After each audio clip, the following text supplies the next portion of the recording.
Hearo app, Netflix alternative, Rave alternative still doesn't work with Netflix, seems like that.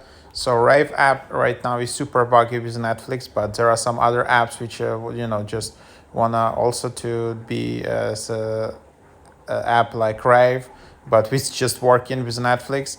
But seems newest reviews say that this app still doesn't work with Netflix. It just says open Netflix to play video. So seems this app also not working, and a lot of users are really frustrated because they just want to have some kind of service where you just want to watch some movies together with your friends, and then this app, yeah, seems right now it's still also quite buggy. So yeah, that's what you have.